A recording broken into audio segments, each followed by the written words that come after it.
आज का जो हमारा टॉपिक है फायर के लिए, इसमें इस सेशन के लिए मैंने यही छोटे मोटे टॉपिक इसलिए आपके लिए चूज करे हैं जो आपके टू डे लाइफ में काम में भी आएंगे। यदि आप कहीं बाहर किसी भी जगह पे जाते हैं और आपको कहीं भी फायर दिखती है तो आप इस थियोरेटिकल प्लस प्रैक्टिकल नॉलेज से उस फायर को एक्सटिंग्विश करने में काम में आएगा। प्लस अगर आप किसी हाईवे या रोडवेज पे जाते हैं और आपको कुछ टैंकर ऐसे दिखते हैं तो आपको उसकी इंफॉर्मेशन आज मिलेगी। तो प्रकाश जी, क्या मैं जान सकता हूँ ये पीपीटी कौन हैंडल कर रहा है? आई मीन अगर मैं स्लाइड चेंज करूँ तो किसका नाम लेकर के बोलूँ? Jitendra sir, you can ask okay. directly Jitendra sir. तो Jitendra ji, next slide please.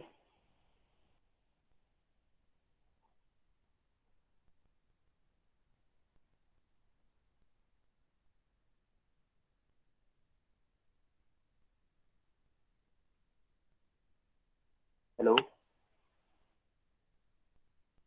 I think Jitendra sir, you are not audible to us. So is there anybody else who can handle the slide, who can change the slide? Actually, sir, I'm changing the slide. Maybe there's some internet connectivity issue. Okay. Okay, no problem. We will continue like this only. No problem. तो आज हमारा जो topic है उसमें हम सबसे पहले जानेंगे फायर के बारे में। जितेंद्र जी, अगर बीच में होता है तो आप स्लाइड चेंज कर दीजिए ताकि मुझे पता लग जाए। हम ऐसे ही कंटिन्यू कर लेंगे, कोई दिक्कत नहीं। तो स्टूडेंट्स, आप सभी में से कोई भी क्या ये बता सकता है कि फायर की डेफिनेशन क्या है exact?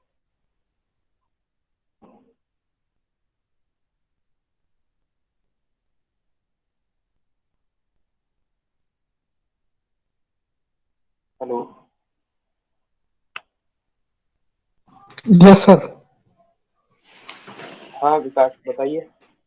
Yes, sir. It is the process of materials ignition when materials come into with hydrogen and combines under oxygen and air and combustible product. So product of these all are called fire. Okay Vikas. Vikas, आपका discipline क्या है, branch क्या है? Yes, sir. My branch is petroleum engineering. Okay. तो अभी जैसे विकास ने बताया हमें फायर के बारे में, Jitendra ji next slide please.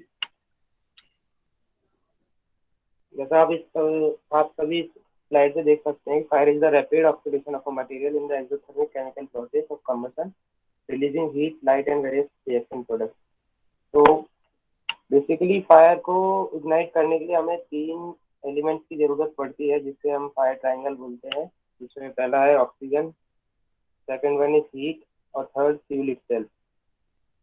तो फ्यूल सॉलिड भी हो सकता है, लिक्विड भी हो सकता है और गैस भी हो सकता है, लेकिन सॉलिड और लिक्विड जो फ्यूल्स रहते हैं फर्स्ट वो वेपराइज होते हैं और देन ओनली फायर इग्नाइट होती है। तो हम ये कह सकते हैं कि फायर इग्निशन गैसियस फॉर्म में ही होता है। तो फ्यूल तो हमारा पहला एलिमेंट हो चुका है। अभी दूसरा जब हम देखते हैं हीट, तो इग्निशन सोर्स के लिए एक मिनिमम इग्निशन एनर्जी रहती है। जब तक वो इग्निशन एनर्जी अराइव नहीं होती तब तक हमारी फायर इग्नाइट नहीं होगी। और इसी में हम थर्ड एलिमेंट जो देख रहे हैं, ऑक्सीजन।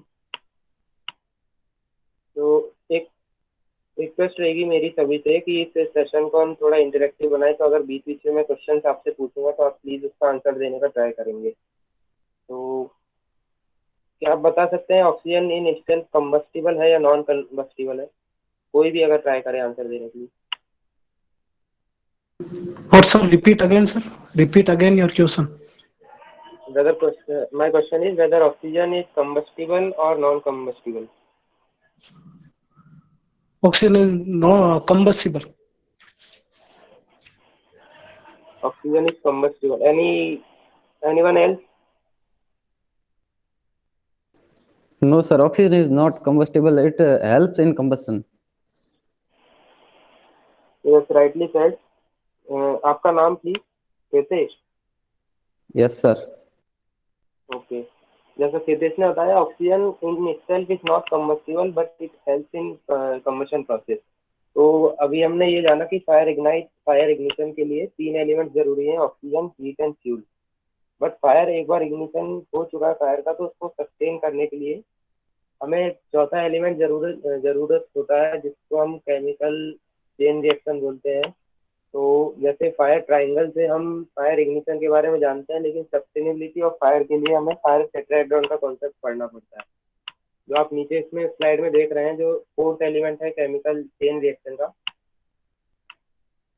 इसमें H+ एंड OH- आयंस जो केमिकल रेडिकल्स रहते हैं, वो सस्टेन करते हैं हमारे फायर को। Next slide please.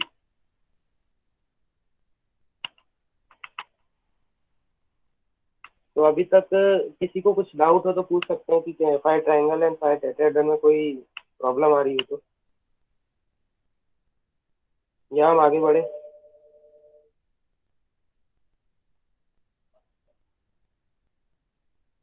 Hello,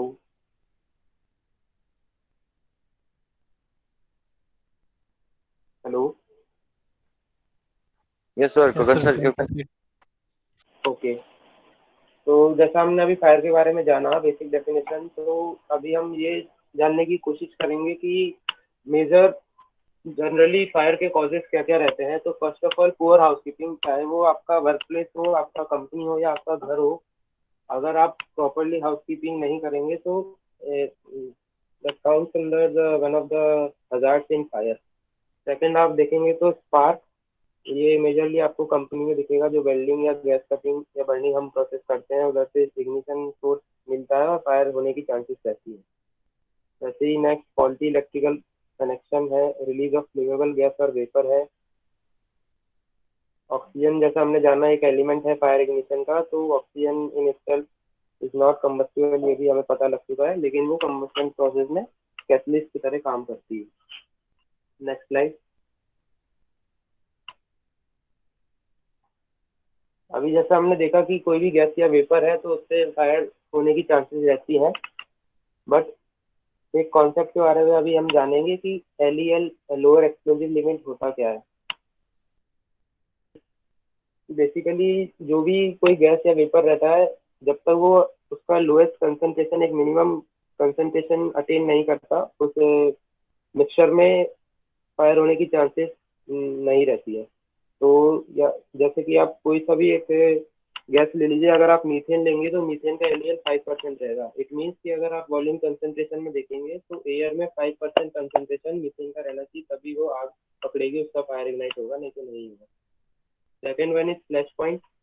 Flash point is the lowest temperature at which liquid can vaporize to form ignitable mixture in air। जैसा अभी मैंने थोड़ी देर पहले आप सभी को बताया था कि कोई भी लिक्विड होता है तो वो पहले वेपराइज होता है, वेपर होने के बाद मिक्सचर फॉर्म होता है, मिक्सचर फॉर्म होने के बाद उसमें आग लगती है। तो उस टेम्परेचर पे, उस मिनिमम टेम्परेचर पे जब वो लिक्विड वेपराइज होना स्टार्ट करेगा, उसको हम फ्लैश पॉइंट बोलेंगे। और third definition auto ignition temperature की। This is the lowest temperature at which it will spontaneously ignite in a normal atmosphere without an external source of ignition such as flame or spark। जैसा flash point के बारे में अभी हमने जाना कि वो उस लोएस्ट टेम्परेचर की बात करता है जब वेपर बनने स्टार्ट होते हैं, और फिर उसमें इग्निशन हमें देना पड़ता है, तब जाके वो इग्नाइट होगा और फायर लगेगी। लेकिन ऑटो इग्निशन टेम्परेचर में, जैसे नाम ही खुद बता रहा है, कि आपको उस टेम्परेचर तक अटेन करवाना पड़ेगा ताकि वो without any external source of ignition खुद इतना हीट जनरेट कर ले कि वो फायर ट्रायंगल कंप्लीट हो जाए और आग पकड़ ले। Is this clear?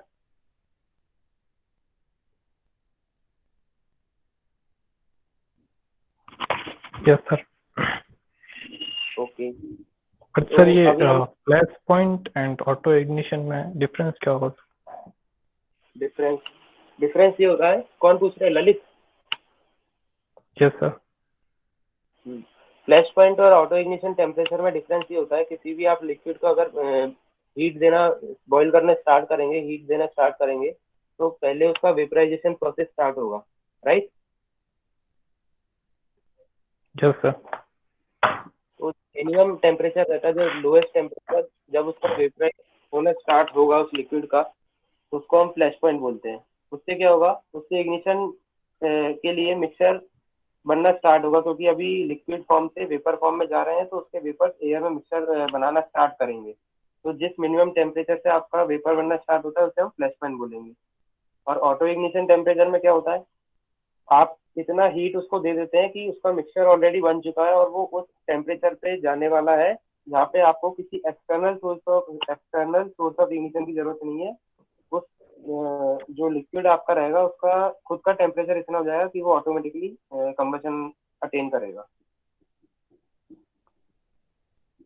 Okay, sir, got it. Okay, Jitendra ji next slide. तो अभी तक हमने फायर के बारे में जाना, फायर ट्रायंगल के बारे में पढ़ा, fire tetrahedron, LEL, flash point और ऑटो इग्निशन टेम्परेचर। अभी हम जानेंगे टाइप्स ऑफ फायर। तो बेसिकली टाइप्स ऑफ फायर में हम 4 क्लासेस को काउंट करते हैं, class A, class B, class C and class D. और अभी आप अगर लेटेस्ट स्टैंडर्ड के अकॉर्डिंगली जाएंगे तो क्लास एफ फायर भी रहता है, किचन फायर। तो क्लास ए के बारे में हम अभी जानेंगे। Next slide please. जैसा आप सब देख रहे हैं कि क्लास ए फायर में हम सॉलिड कंबस्टिबल वुड या पेपर, जो भी सॉलिड कंबशन के लिए रेस्पॉन्सिबल रहते हैं उसको हम क्लास ए फायर में काउंट करते हैं। तो जैसे wood fire, paper fire, plastic, cloth, फूल, इन सभी को हम क्लास ए फायर में काउंट करते हैं। Next,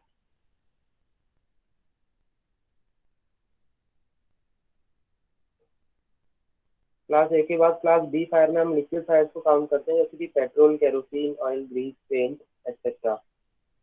next please. Class A, B and then class C. Class C में हम जो एनर्जाइज इलेक्ट्रिकल फायर्स रहती हैं या जो गैसेस फायर रहती हैं उन सभी को हम क्लास सी में काउंट करते हैं। और लास्ट हमारा आता है class D fire. Next slide. Class D में हम देखते हैं मेटेलिक फायर। मेटेलिक जैसे magnesium, aluminium, potassium, sodium etcetera. तो अब इन 4 टाइप्स की हमने फायर को जाना। अब हम जानेंगे कि इन 4 टाइप की फायर को एक्सटिंग्विश कैसे किया जाता है। Next slide.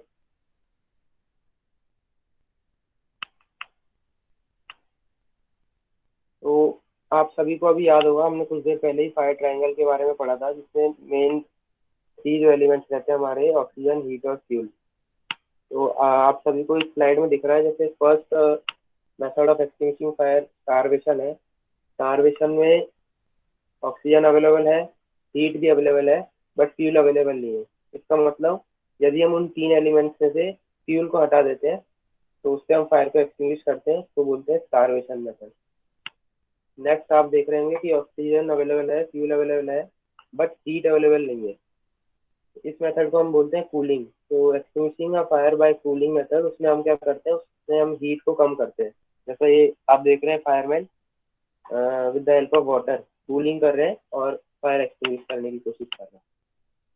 Third one is smothering. Smothering में हम क्या करते हैं, हीट भी है, फ्यूल भी है, बट ऑक्सीजन नहीं है। तो ऑक्सीजन को कट करने के लिए, ऑक्सीजन सप्लाई को कट करने के लिए हम स्मूदरिंग मेथड का यूज करते हैं।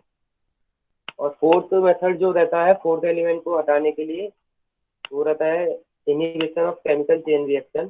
तो जैसा मैंने आपको बताया था कि जो रेडिकल्स रहते हैं हमारे H&OH, उन रेडिकल्स को एक्सटिंग्विश करने के लिए हम फोर्थ मेथड जो रहता है inhibition of chemical chain reaction का यूज करते हैं फायर एक्सटिंग्विश करने के लिए।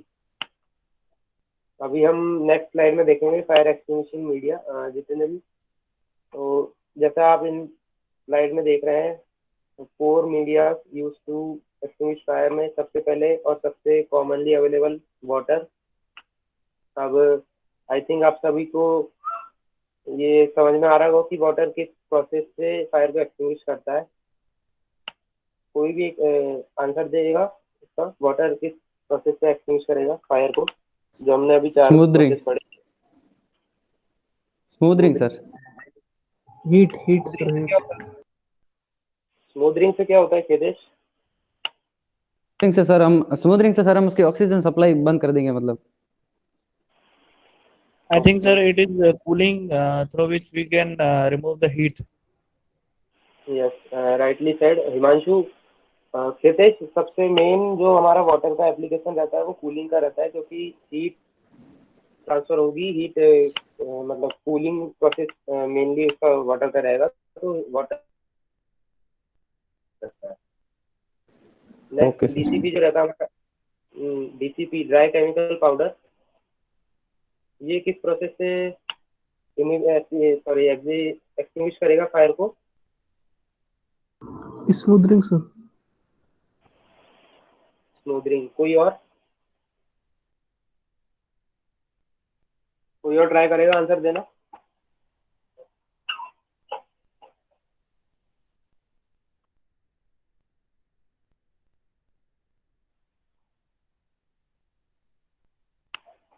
फोर्थ मेथड जो मैंने बताया था वो किसी को याद है?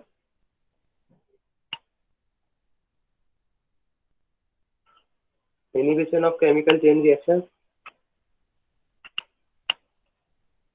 Hello,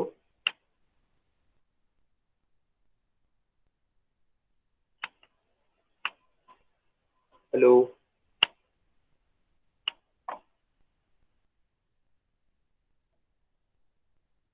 chemical inhibition, yes Vikas. तो पहला हमने देखा वाटर जो कूलिंग से एक्सटिंग्विश करता है मेनली, डीसीपी जो रहता है वो केमिकल इनिबिशन करता है, और जो थर्ड मीडियम है carbon dioxide gas, CO2 gas जो रहती है वो स्मूदरिंग से करती है, वो ऑक्सीजन का सप्लाई कट कर देती है। और last one is foam. Foam भी स्मूदरिंग से, हाँ मेनली स्मूदरिंग से एक्सटिंग्विश करता है। फोम एक्चुअली एक ब्लैंकेट बना देता है जिससे ऑक्सीजन सप्लाई कट हो जाता है और वो एक्सटिंग्विश होती है। अभी आप सभी ने एक्सटिंग्विशर्स देखे होंगे, आपके स्कूल में लगे होंगे या किसी होटल में आप जाते होंगे तो आपने एक्सटिंग्विशर देखे होंगे। जितेंद्र जी, नेक्स्ट स्लाइड, जिसमें हम एक्सटिंग्विशर के बारे में जानेंगे। तो जैसा हमने अभी मीडियम के बारे में पढ़ा कि 4 टाइप के मीडिया रहते हैं, तो उसी के अकॉर्डिंगली हमारे पास एक्सटिंग्विशर्स रहते हैं, फायर एक्सटिंग्विशर्स, वाटर के, फोम के, डीसीपी के एंड CO2 के। अच्छा, एक क्वेश्चन मैं पूछना चाहूंगा कि जैसा हमने अभी जाना था कि 4 टाइप की क्लासेस रहती है फायर की, ABCD, तो क्लास D फायर के लिए हम कौन सा एक्सटिंग्विशर यूज करेंगे, कौन सा एक्सटिंग्विशिंग मीडिया यूज करेंगे?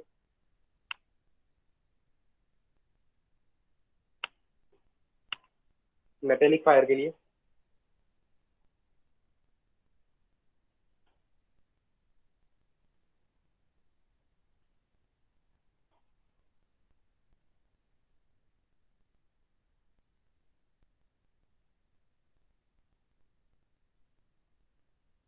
विकास ने आंसर दिया ड्राई पाउडर। और कोई?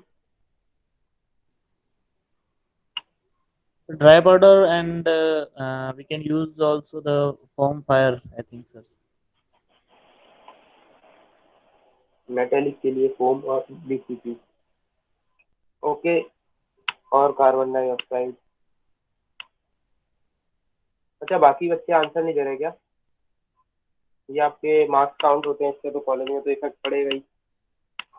या सर नहीं देख रहे हैं तो इसलिए कोई आंसर नहीं दे रहा?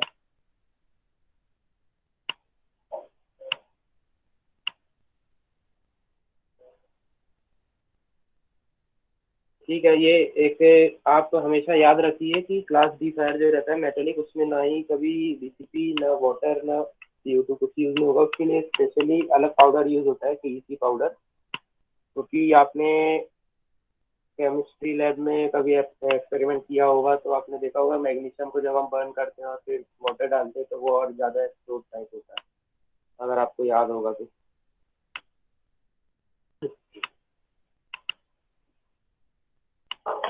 हेलो, आवाज़ आ रही है मेरी? Yes, sir, you are yes audible. Sir. Okay, तो एक ये पॉइंट आप हमेशा याद रखना, कभी भी लाइफ में अगर आप मेटेलिक फायर यूज करते हैं तो उसमें पानी मत डालना। अभी हम एक्सटिंग्विशर्स के बारे में देखेंगे। तो जैसा हमने देखा, सबसे पहले वाटर एक्सटिंग्विशर। नेक्स्ट स्लाइड में आप देखेंगे foam, DCP and CO2 extinguisher. तो इस टाइप के एक्सटिंग्विशर्स आपने अक्सर कहीं बाहर पे जो अदर टाइप की ऑक्यूपेंसीज रहती हैं, इरेस्पेक्टिव ऑफ आपका रेसिडेंशियल हो या एजुकेशनल हो, इंस्टीट्यूशनल हो, आपने इन एक्सटिंग्विशर्स को वहाँ पे रखा हुआ देखा होगा। अब हम इन एक्सटिंग्विशर्स के बारे में जानेंगे नेक्स्ट स्लाइड में। जितेंद्र जी। हाँ, तो जैसा आपके सामने अभी ये डीसीपी एक्सटिंग्विशर है, इसमें बेसिकली दो टाइप के एक्सटिंग्विशर्स आते हैं, एक कार्ट्रिज टाइप का और एक स्टोर्ड प्रेशर टाइप का। तो जो कार्ट्रिज टाइप रहता है उसमें आपका 120 ग्राम या फिर 60 ग्राम का CO2 का कार्ट्रिज रहता है, जिसको आपको पंक्चर करना पड़ता है प्लंजर से। और जो नेक्स्ट टाइप का है जो स्टोर्ड प्रेशर टाइप है, इसमें ऑलरेडी गैस स्टोर्ड रहती है, प्रेशराइज गैस स्टोर्ड रहती है।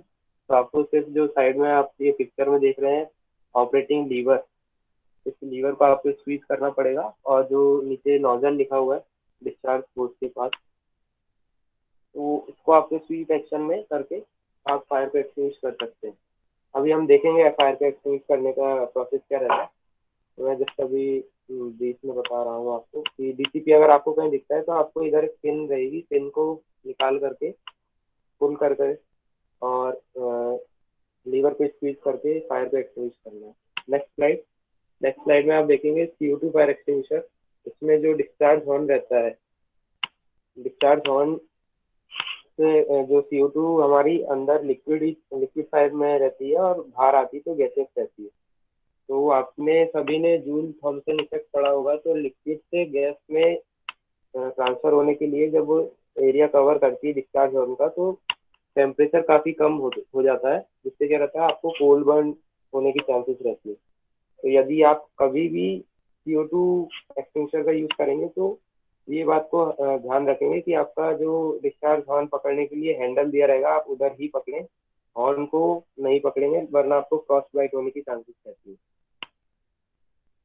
तो उसी के साथ अब अभी हम देखेंगे कि फायर एक्सटिंग्विशर को यूज़ कैसे करते हैं नेक्स्ट स्लाइड में। यूजिंग अ फायर एक्सटिंग्विशर, तो हमारा एक एक्रोनिम रहता है पास मतलब P से pull, A for aim and then squeeze and sweep. तो सबसे पहले आपको जो उसकी सेफ्टी क्लिप रहती है उसको पुल करना पड़ेगा। पुल करने के बाद जो सीट ऑफ फायर रहता है आपका, जहाँ ओरिजिन हुआ है फायर का, वहाँ पे आपको एम करना पड़ेगा।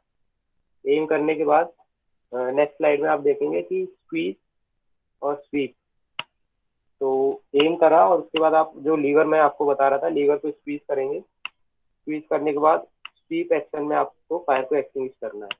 तो आपने अभी तक मेन 3 पॉइंट याद करने लायक जान लिए हैं कि पहला, मेटेलिक फायर में वाटर को यूज नहीं करेंगे। सेकंड, कभी भी अगर CO2 फायर एक्सटिंग्विशर का यूज करेंगे तो हैंडल को हाथ से नहीं पकड़ेंगे वरना कोल्ड बर्न या फ्रॉस्ट बाइट होने की चांसेस है।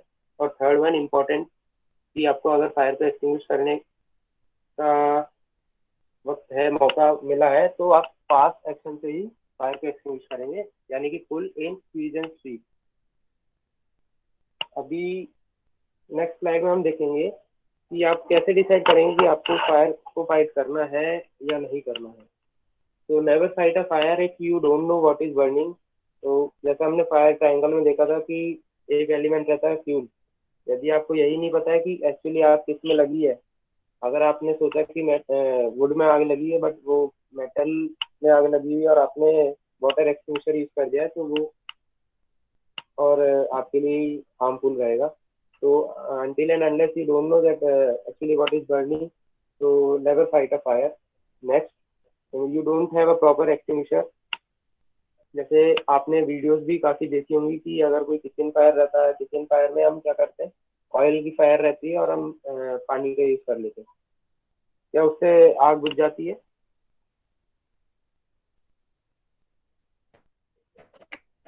No sir. No sir. अगर पेट्रोल में आग लगी है और मैं पानी का यूज करूंगा तो आग बुझ जाएगी? No sir. तो पेट्रोल के लिए हम कौन सा एक्सटिंग्विशर यूज करेंगे? कोई भी गेस करेगा? डीसीपी टाइप का। डीसीपी टाइप का या फिर फोम टाइप का। और थर्ड पॉइंट है the fire is spreading fast और is already a large fire. तो बेसिकली होता क्या है, जो ये एक्सटिंग्विशर रहते हैं हमारे, वो पोर्टेबल टाइप के रहते हैं, portable first aid fire extinguisher. इनका जो पूरा नाम हम बोलते हैं portable first aid fire extinguisher. First aid इसलिए क्योंकि अगर आपकी फायर स्मॉल स्टेज पे है तो आपको एक्सटिंग्विशर यूज करना चाहिए। अगर फायर ऑलरेडी स्प्रेड हो चुकी है तो एक्सटिंग्विशर उस समय पे काम में नहीं आएगा, उस समय आपकी जो फायर ब्रिगेड रहेगी वही आपकी फायर एक्सटिंग्विश करेगी। तो फोर्थ पॉइंट है fire could block your escape route.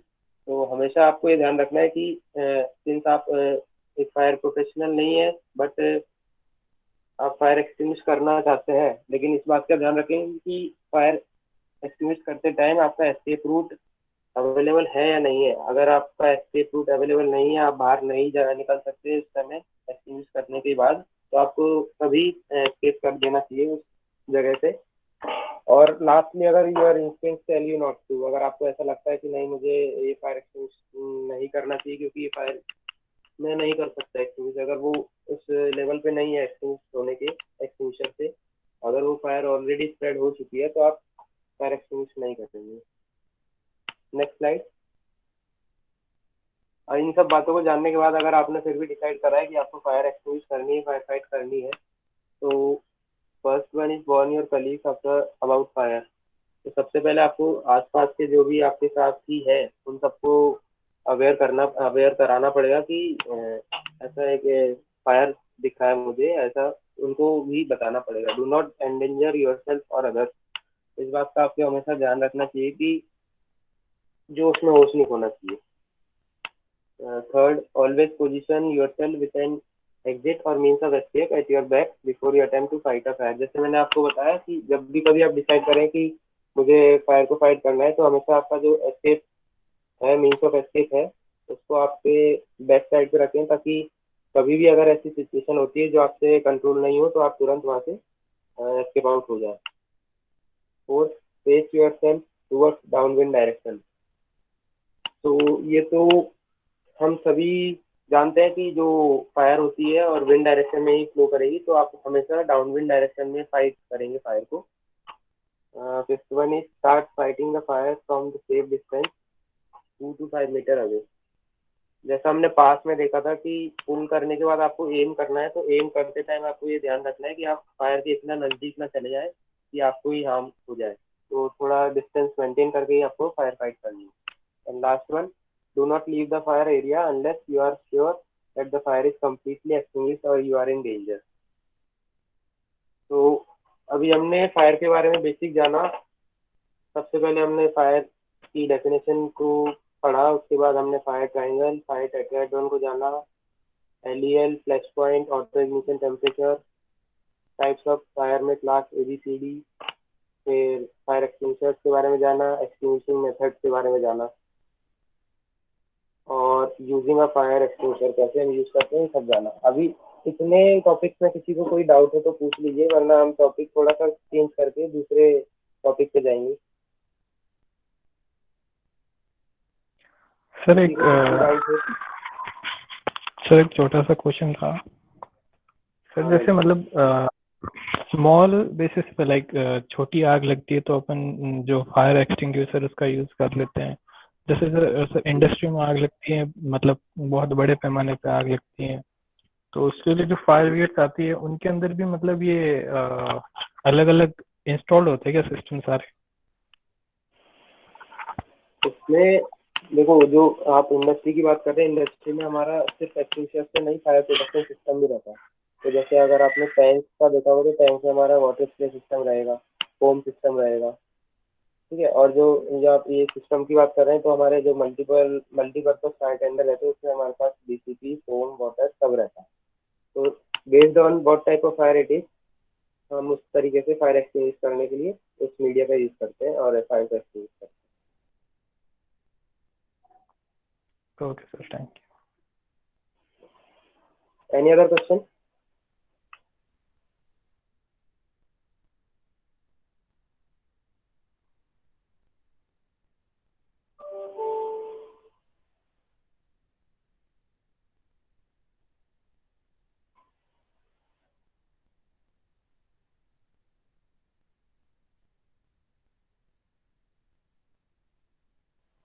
Message में 2 क्वेश्चन है, 1 मिनट में पढ़ लेता हूँ। Sir generally kitchen fire is overcome bye potential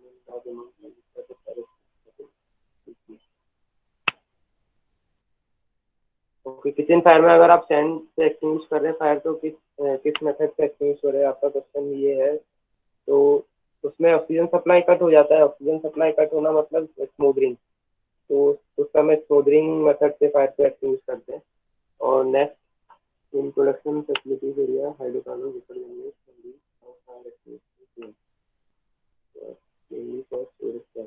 storage tank में अगर आपका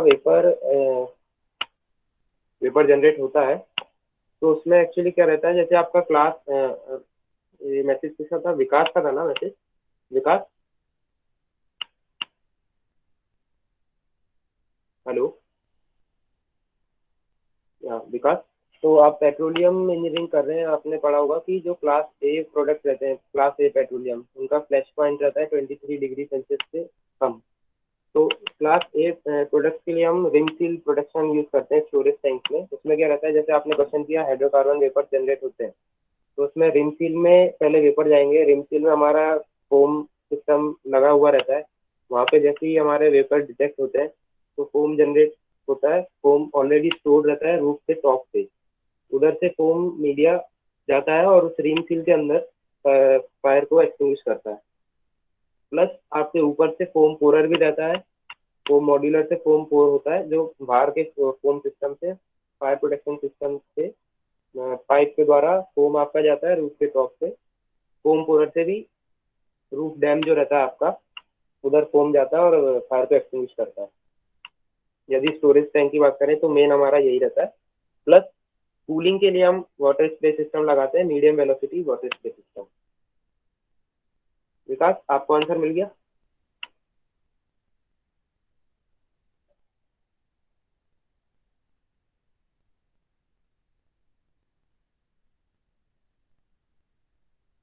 ओके, अभी नेक्स्ट टॉपिक पे हम चलते हैं।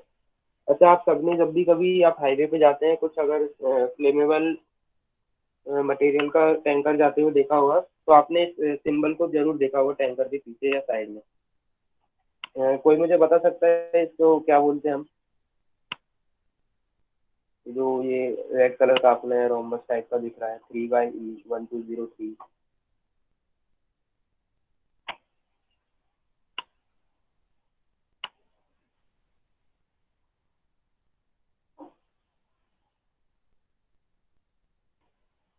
हेलो, नो आइडिया, कोई बात नहीं। तो इसको हम बोलते हैं EIP, मतलब इमरजेंसी इंफॉर्मेशन पैनल, जो आपने किसी भी टैंकर के बैक साइड पे या साइड साइड में देखा होगा। अभी जैसे इसमें आप देख रहे हैं, ये जो रेड कलर का रोमबस टाइप का रहता है जिसमें 3 लिखा हुआ है और ये फ्लेमेबल लिखा हुआ है। अच्छा, एक बेसिक क्वेश्चन मैं पूछता हूँ, फ्लेमेबल और इनफ्लेमेबल दोनों में डिफरेंस क्या रहता है? फ्लेमेबल तो सर जो मतलब इग्नाइट हो सकते हैं, जो जल सकते हैं। इनफ्लेमेबल जो जल नहीं सकते। किसने आंसर दिया? ललित सोलंकी। ललित, फ्लेमेबल और इनफ्लेमेबल दोनों सेम ही रहते हैं। दोनों का मतलब यही रहता है कि जो जलते हैं। बेसिकली क्या है, एक्चुअली सब में ये मिसकंसेप्शन है कि इनफ्लेमेबल मतलब उसका अपोजिट, बट ये आप हमेशा याद रखना, इनफ्लेमेबल एंड फ्लेमेबल दोनों सेम रहता है। सर हेलो हाँ, उसमें वो डिफरेंस रहता है फ्लेयर एंड फ्लैश पॉइंट का। सर, फ्लेमेबल मीन सर जो रैपिडली फायर गेन कर ले, और इनफ्लेमेबल जो मतलब इजीली फायर ना गेन कर पाए। नहीं, हिमांशु, जो आप बोल रहे हैं ना फ्लेमेबल और कम्बस्टिबल में वो डिफरेंस रहता है कि फ्लैश पॉइंट कम रहता है उसका फ्लेमेबल का, एंड कम्बस्टिबल प्रोडक्ट का फ्लैश पॉइंट 37.8 डिग्री सेल्सियस से ज़्यादा रहता है। लेकिन फ्लेमेबल और इनफ्लेमेबल दोनों सेम रहता है ना? तो अभी जो हम ये टैंकर्स में देखेंगे कि इसमें लिखा रहता है ज्वलनशील पदार्थ या फ्लेमेबल मटेरियल, तो उसके पीछे आपको ये EIP दिखेगा। इसमें अभी हम जानेंगे, जैसे 3/E ने दे रखा है, तो इससे हमें क्या पता लगता है। कोई साइड से अगर कोई जा रहा होगा और टैंकर अगर पलटता हुआ दिखा आपको, तो आप क्या करेंगे इस सिचुएशन में? तो नेक्स्ट स्लाइड में हम देखेंगे हेस्टेन कोड के बारे में। तो जितेंद्र जी, तो जैसा अभी हमने उसमें देखा था 3/E, अभी आपको ये सामने एक चार्ट दिख रहा होगा, इससे आप थोड़ा कोडी सा एक अनकोड करके 3/E के बारे में कोशिश करेंगे जानने की। इसमें 3 के सामने अगर फोम लिखा है तो क्या मतलब होगा?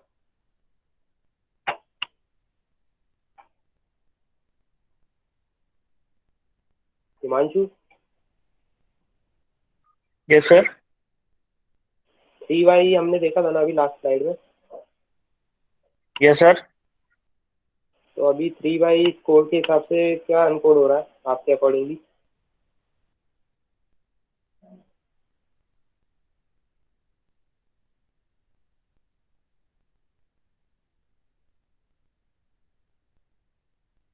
सॉरी सर, थोड़ा समझ में नहीं आ रहा।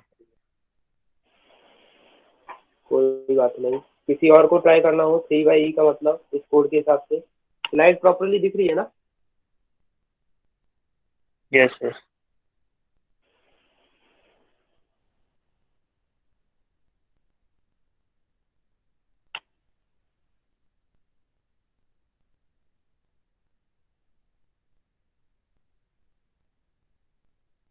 ठीक है, तो 3 से तो हम देख रहे हैं कि फोम है, तो यदि कोई ऐसा कंटेनर जा रहा है हमारे सामने से जिसमें फायर हो चुकी है, तो 3y से हमें ये पता लग जाएगा 3 है तो फोम, फोम का एप्लीकेशन होगा उसमें।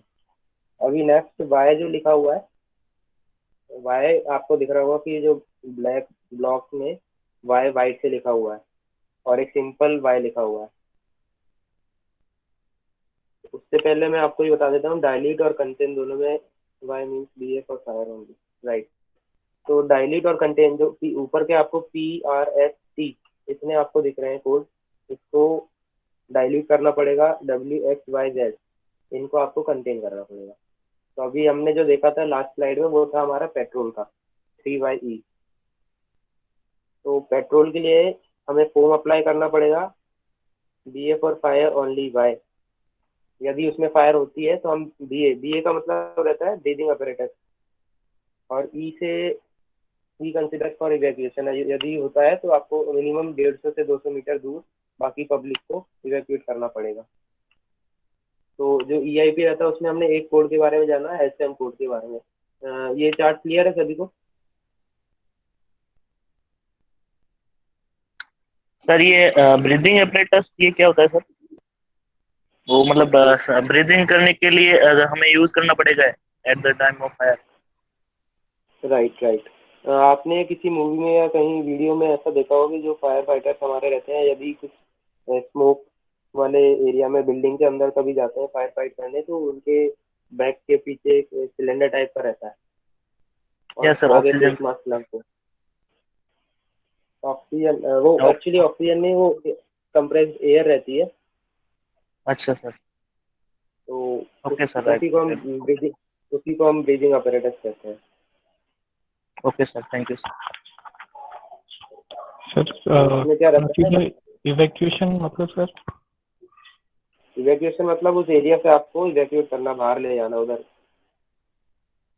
मिनिमम 150 से 200 मीटर दूर आपको एक रेडियस में आपको बाउंड्री क्लियर करनी है। उस एरिया में आपको कोई पब्लिक नहीं चाहिए रहेगी इमरजेंसी के टाइम पे, तो इवैक्यूएट करना रहता है। Okay sir. ओके, तो नेक्स्ट स्लाइड में अलग अलग सब्सटेंस रहते हैं, जैसे पेट्रोल ई। अब LPG का हमारे सामने से जा रहा है टैंकर, QWE के पीछे आपको दिखेगा। QWE का मतलब इसे हम देखते हैं कि और W मतलब रहता है कि आपको फुली वो क्या बोलते हैं, फुल बॉडी प्रोटेक्टिव क्लोथिंग पहननी पड़ेगी विथ BSF। और E तो इवैक्यूएशन के लिए करना ही है। तो EIP का ये एक मेन कोड यही रहता है 3YE। जैसे मैंने एग्जांपल दिया था आपको कि आप किसी साइड रोड से जा रहे हैं और आपको टैंकर पलटता हुआ दिखा है, तो आप कॉल पे ये तो बता सकते हैं कि हाँ सर इसमें ये कोड लिखा हुआ है। तो जो हमारे फायर फाइटर्स होते हैं वो उसी अकॉर्डिंगली प्रिपेयर होकर आते हैं। तो नेक्स्ट स्लाइड में हम देखेंगे कि टैंकर के किस साइड में रहता है। जो ये पिक मैंने ली है ये आपको एक PDF पे मिल जाएगी। अगर आपको इंटरेस्ट हो तो आप नेट पे बस इतना सर्च करना कि safety in transportation of hazardous substances by road. इसमें आपको IDRM मतलब इंडस्ट्रियल डिजास्टर रिस्क मैनेजमेंट इसकी एक PDF मिलेगी 15-20 पेजेस की। अगर आपको इंटरेस्ट हो तो उसको जरूर पढ़ना, ये आपके कभी भी फ्यूचर में ऐसा अगर इंसिडेंट होता है तो आपको हेल्प करेगी। तो आज के सेशन में मेनली मैंने ये 2 टॉपिक इसलिए रखे थे क्योंकि ये जनरल हमारे डे टू डे लाइफ में आपको यूज होने के लिए आ सकते हैं कभी भी इमरजेंसी के टाइम पे। तो आज का जो सेशन था उसमें हमने ये फायर के बारे में जाना, फायर एक्चुअली होती क्या है, फायर कैसे इग्नाइट होती है, फायर कैसे सस्टेन होती है, और फायर की कुछ डेफिनेशंस देखी, फायर के टाइप्स देखे, फायर को एक्सटिंग्विश कैसे किया जाता है, किन किन एक्सटिंग्विशर से करते हैं फायर को एक्सटिंग्विश, फायर एक्सटिंग्विशर को यूज कैसे करते हैं, और लास्ट में हमने EIP के बारे में जाना, एसटीएम कोड के बारे में। तो अभी इन टॉपिक्स को लेकर आपको कुछ भी क्वेश्चन है तो आप पूछ सकते हैं।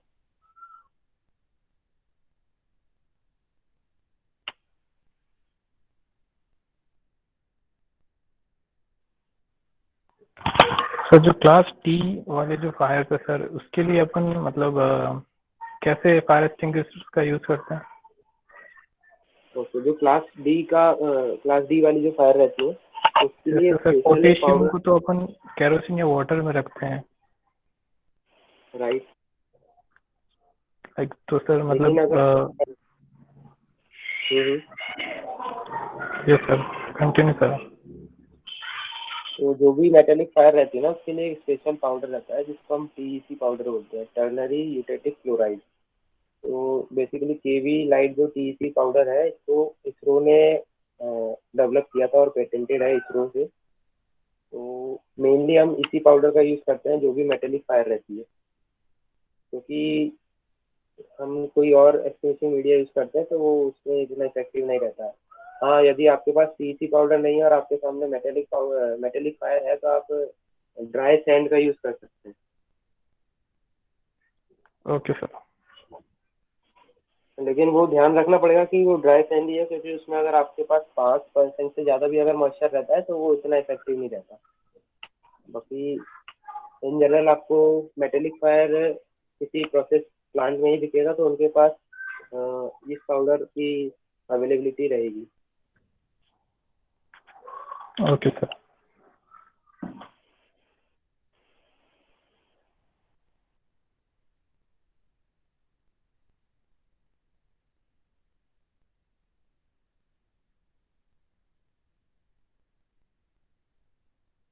और कोई question?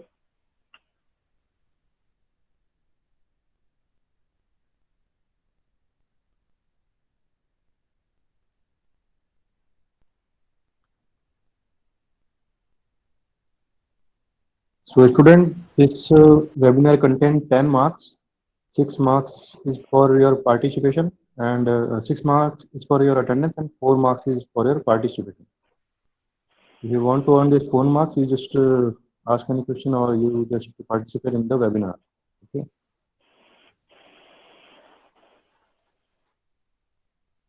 Yes, Himanshu sir. Please sir. We will wait for our principal sir. He will connect with within 1 minute. Okay sir, sure. विकास का एक क्वेश्चन था। विकास ने पूछा है कि सल्फर जो हमारे जनरली वेल में पाई जाती है उसके लिए हम कैसे ओवरकम करते हैं।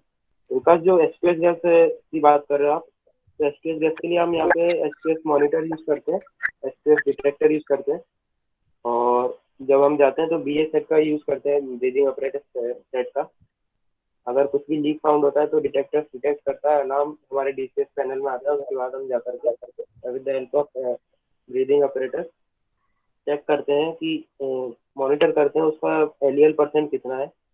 अगर LEL% ज़्यादा आता है तो उस जॉब को वहीं रोक दिया जाता है जब तक कि वो गैस डाइल्यूट ना हो जाए, उसके बाद ही वर्क को आगे कंटिन्यू करते हैं।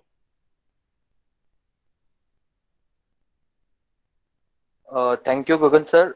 We will now connect our principal sir, Mr. S.K. Vishnu sir. Good evening, Yes, sir.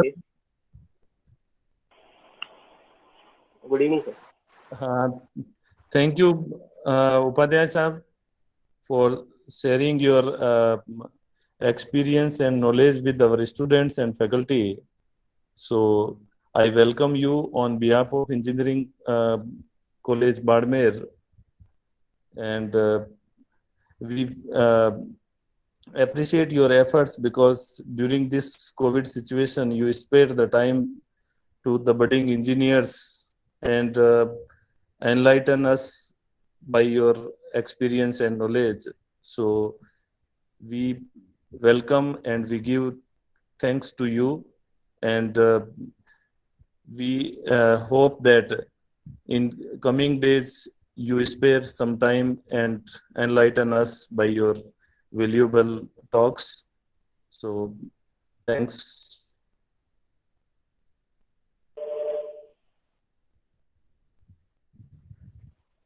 Thank you, Vishnu sir. And I would definitely like to be present in more such sessions as and when required. Yes, sir. So whenever this COVID situation is over, we welcome in our institutes. You visit our place and take, if possible, then you take the live interaction with the budding engineers, because they definitely motivate with your talks and learn a lot. So once again, thanks a lot for sparing time in this critical situations. Thank you, sir. Thank you so much. Yes, sir. I have one doubt, sir, regarding career. Pardon? Good evening, sir. Good evening.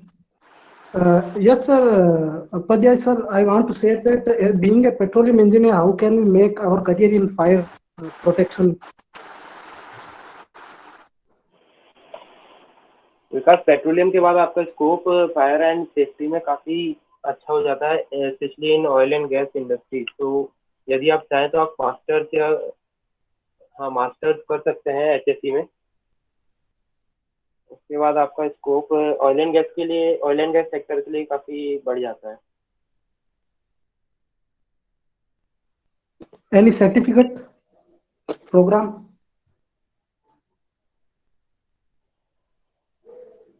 Certificate programme as such advance diploma in industrial safety आप कर सकते हैं, या फिर masters तो best है ही, या फिर आपको और स्पेशलिस्ट में जानना तो पर्सनली भी आप मेरे से कांटेक्ट में कर सकते हैं, मैं बता दूंगा आपको। Okay, sir. Thank you so much. Okay.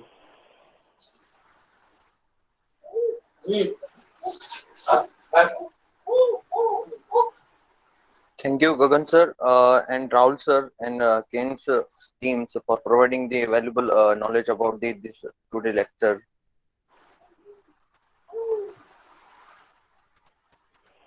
Thank you sir. Thank you, Gagan, and thank you, engineering college team, principal sir also. Gagan, आपका फोटो आप वीडियो ऑन करेंगे?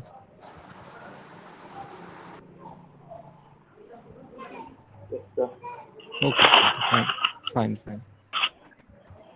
प्रकाश सर, राहुल सर को धन्यवाद देते रहना हो। अरे नहीं सर, आपका Yes, sir, मोटिवेशन चाहिए, बस जितने एफर्ट्स हम कर पाए पेंडेमिक में। नहीं, हमारे प्रकाश भी बहुत एनर्जी वाले हैं और जितेंद्र हमारी टीम भी है, लेकिन आपका जो एफर्ट्स हैं वास्तव में really remarkable, and you always bless our students by providing the experts from the different fields. So we are very much thankful to you and NAM also. Thank you so much sir, pleasure for you. ये pleasure है कि आप लोग, हमारा efforts है कि we are trying to more lecture in the upcoming week also. नहीं sir, आपका एफर्ट्स वास्तव में हमारे लिए बहुत ही मतलब यूजफुल है, क्योंकि बच्चों को जो इंजीनियरिंग करने के बाद भी इतना एक्सपोजर नहीं मिल रहा है, जो अभी सेकंड ईयर थर्ड ईयर में है तो अब मिल रहा है। तो ये इनके लिए बहुत ही बेहतरीन प्लेटफॉर्म मिला है इनको। तो इसके लिए बिल्कुल हम जैसे सब आप लोगों के आभारी हैं कि आप लोग इस टिपिकल सिचुएशन के अंदर भी आप अपना जो ड्यूटीज है संस्था प्रति वो आप निभा रहे हैं, इसके लिए बहुत बहुत धन्यवाद। Thank you sir, thank you, we are trying our best sir. Thank you sir, thanks a lot. Thank you, Principal sir, and Rahul sir once again. and also today our guest Gagan sir.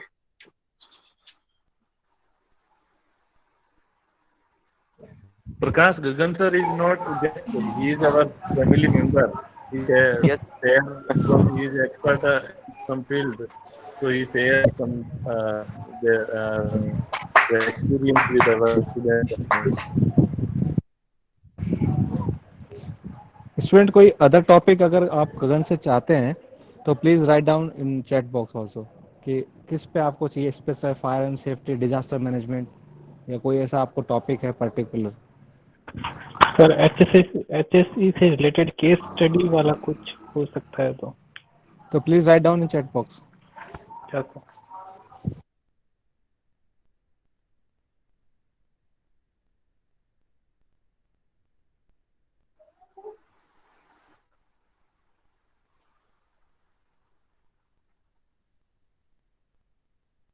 Yes, Himanshu sir, I am audible to you. Yes, sir. Okay, sir, thank you for converting us, sir. और sir normally आज वो जो webinar जो है इसके corresponding attendance के through और interaction के थ्रू मार्क्स डिस्ट्रीब्यूट करना है। जी सर, जी सर। स्टूडेंट्स जो भी आज अपना जो वेबिनार हुआ है और आगे फर्दर जो भी वेबिनार होंगे उसके बारे में नोटिस है। आपके जो वेबिनार है वो 10 मार्क्स के हैं। ये जो आज का वेबिनार वो 10 मार्क्स का है और इसके अंदर जो अटेंडेंस है वो 6 मार्क्स की है। जो आपने अटेंड किया उसके 6 मार्क्स हैं। एंड जिन स्टूडेंट ने पार्टिसिपेट किया है, जो भी उन्होंने क्वेश्चन पूछे हैं, आंसर दिए हैं, चाहे सही हो चाहे गलत हो, उसके 4 मार्क्स हैं, है ना। So basically each and every webinar content 10 marks. It will be count in your Deka marks. Okay.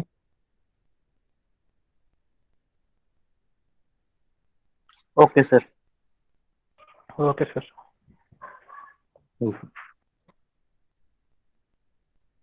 So student, you may leave now.